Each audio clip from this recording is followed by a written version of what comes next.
Georgia Republican. Josh Clark married his childhood sweetheart, Chelsey, and together they're raising 6 children. Boy, they greet you when you walk in the door. Ages 6 to 18, was born and raised on a small farm in Flowery Branch. At age 18, he became a distributor for an international nutrition company.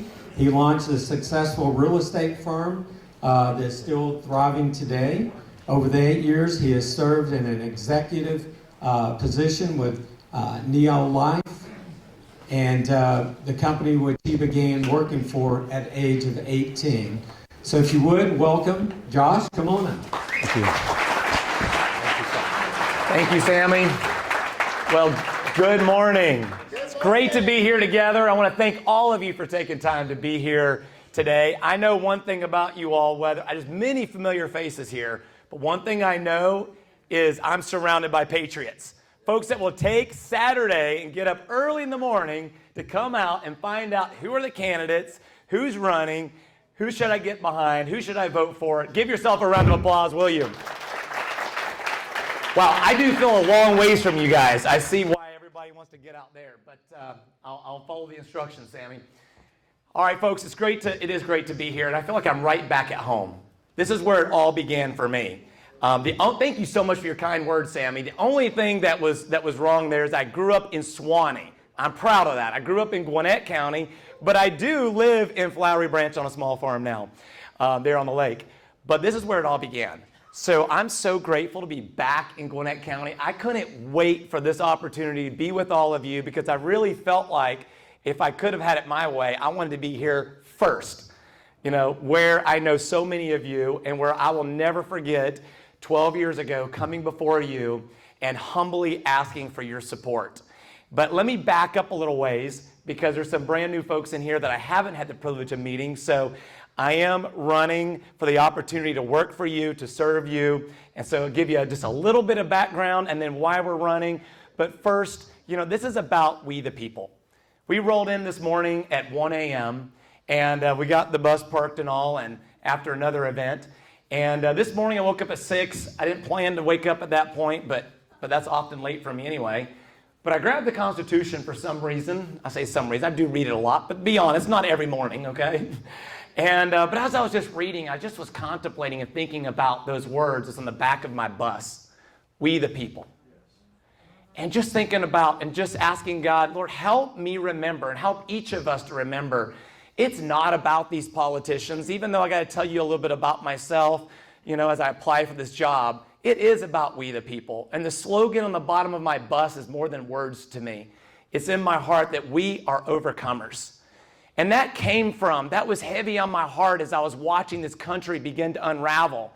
And I believe it's not too late, but I do believe we're at a crossroads right now. I believe that we are at a tipping point.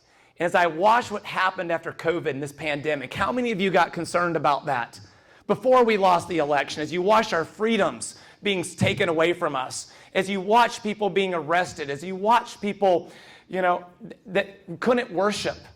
In America, I couldn't believe that. It broke my heart. And so we started something called Overcomers, and I watched the riots, and I watched this victim mentality, and I thought about that verse, and there's one translation that's my favorite. It says, we are more than overcomers. You also know the word conquerors, but we're more than overcomers through Christ which loved us. And I thought about how every generation of America has risen up to the challenges. And it gave me hope. It gave me inspiration to say, you know, if we come together, there is no challenge that is too great. Even though in my lifetime, I've not seen a challenge any greater than we are right now. Amen. I am concerned.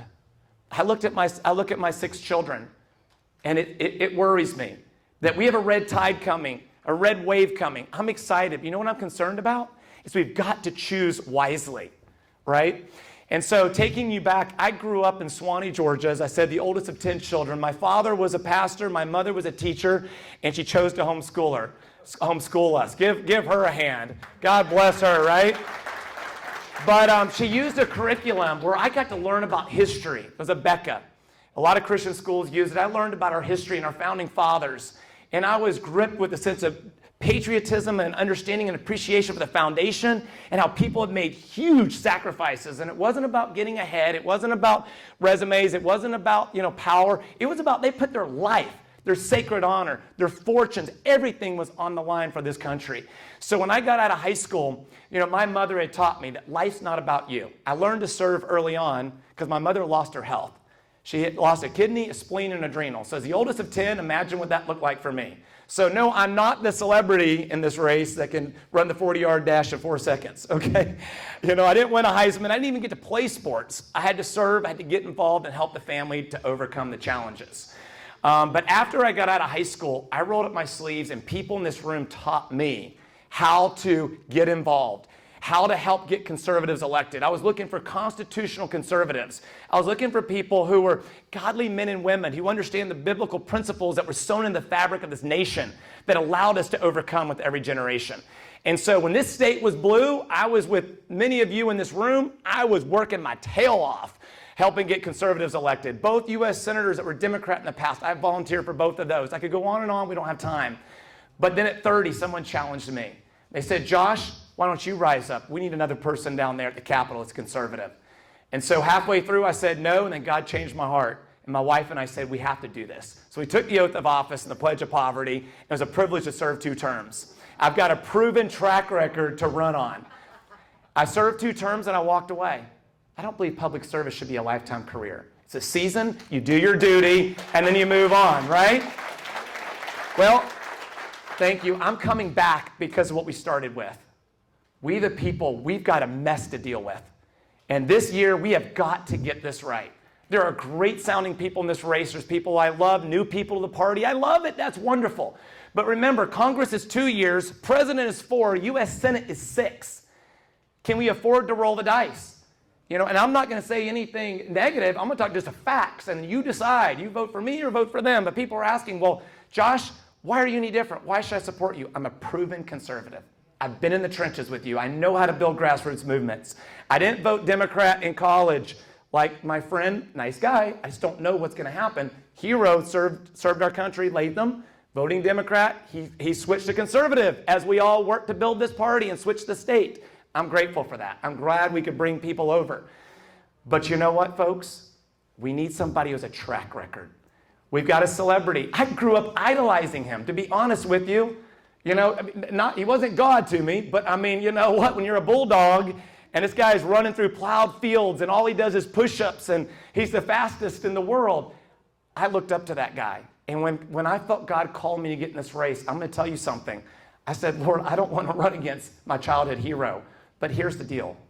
Your children, your grandchildren, and my children's future is on the line. Do we need a celebrity who last summer, I'm going to use his exact words, the video's on my website. He said, folks, this is going to freak y'all out. This is what he said. He told Don Trump Jr., this will freak you out. He said, but I've been thinking about it. Our country's changed so much. The Constitution was written a long time ago. Because of changing demographics, we need to amend the Constitution. Then he said, he ended it, we need a progressive candidate who understands that. Well, folks, that's before millions of dollars writing everything as talking points and all that.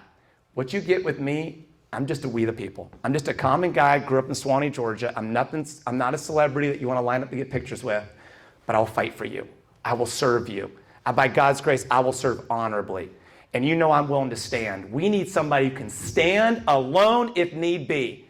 And speaking of standing, my brother David Clark.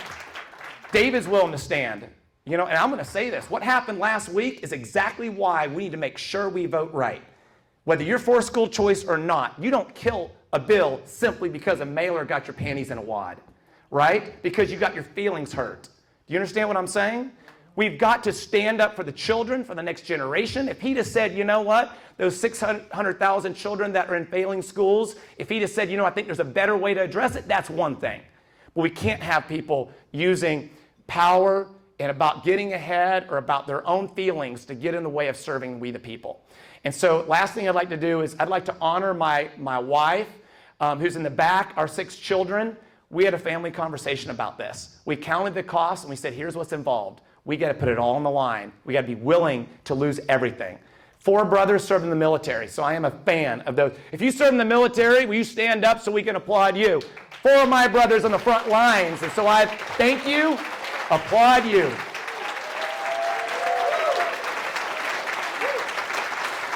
But folks, they fought for something that we've got to be willing. You need somebody who will stand by himself if need be. But if you look at my record in the House too, I'm also about bringing people together, about being winsome, about selling America, building coalitions to get things done. So you get a steel spine, but you get somebody, if you ask those who know me, who will bring people together without compromising on the principle. And so we are going to crisscross this state with your help and God's blessings. We will win in November. You know, people 12 years ago said, Josh, you don't have a chance. You're running against Wayne Hill, former chairman of Gwinnett County. Son, run again. It's great to see you out here. Run again. They already wrote me off right from the beginning. But you know what? By God's grace and a great team, some of you were a part of that first team, we won in a landslide 70-30 victory. Now, I'm not saying we'll win 70-30. There were 4 people in that race. There's 5 in this one. But we're going to win with your help. You know, at the very least, we'll get this thing in a runoff, and then you know what happens in runoffs. Person who's in first place, they've lost historically over and over and over again. So we're building the grassroots movement. We're building the team. We're raising the money. We're going to get it done with your help. You're going to be able to send a proven conservative that can beat Warnock in November and doesn't have whether you want regard. I forgive people who make mistakes. I forgive past challenges and all. But the Democrats will not forgive. If you read the book, if you read Herschel's book, just read it. I've read it. Then ask yourself, can we afford the onslaught that is coming in November when already it shows him either losing by a point or winning by a point and none of it's come out yet? So please do your homework. Do your due diligence. I see the time is running out. I'm going to leave you with this joke. And this is, by the way, if you're a preacher or a pastor, don't judge me by this, okay? It's a joke. But it's got some real meaning to it, okay? So there was a gentleman, a U.S. senator, who was on his way to a meet and greet, and he got run over by a Mack truck. So next thing you know, he's before the pearly gates. St. Peter says, do you want to go to heaven or hell? He says, gosh, I always hoped I'd make it to heaven. He says, I'll choose heaven. He said, well, our policy is you spend a day in hell, you spend a day in heaven, and then you make your choice. He said, okay. So he goes down, down, down, the doors open, and to his delight, it's a beautiful golf course. His friends are off in the distance. Next thing you know, he's teeing up, has a great day. Time's up, says time to go to heaven. He says, I can't imagine it being any better than this. So next thing you know, he's on the clouds with the saints worshiping the Lord, and his time's up. He says, well, it's time to make a decision. He said, all right, never thought I'd say this, but seeing as that most of my friends are down in hell, I think I'll choose hell. That would probably fit me best. He says, okay, decision's final. Goes down, doors open to his horror. His friends are dressed in rags, tormented. He feels deceived. He feels like he's been lied to. So he goes and finds the devil, and he says, I don't understand. The devil says, no, that's easy to explain. Yesterday we were campaigning, and today you voted. Yeah. That's why I kept the mailers that I mailed you all in Gwinnett County on my desk at the Capitol so I could flip through it and look at the promises I made to you. And so I leave you with this, a Patriot's Pledge. And this is who I see in this county that I grew up in and served alongside. You have this attitude, and this is how we will overcome. The Patriot's Pledge was found in the pocket of a World War I soldier who gave everything, his life. And it said, America must win this war. Therefore, I will work, I will sacrifice, I will save, I will endure. I will give my utmost as if the issue of the whole depended on me and me alone. That's the attitude we have to have. But the good news is that just a handful of people says, never doubt that a small group of thoughtful and committed people can change the world. Indeed, it's the only thing that ever has. We can change this world together. I've seen Gwinnett County impact the entire state of Georgia. I believe that even in our campaign, even with our race and all these issues, it's going to come right here. Gwinnett County is going to have a major role in it. So thank you for what you're doing. Thank you for how you're giving your all in the trenches. I love you all. It's a pleasure and a privilege to be back in my home, the GOP that taught me how to get conservatives elected. I love you guys. Have a great evening. Great day. We're headed on to the next event, but our team will be here with signs, everything. We appreciate your prayers. Join our team, please. We'll do this together. Thank you, Sammy.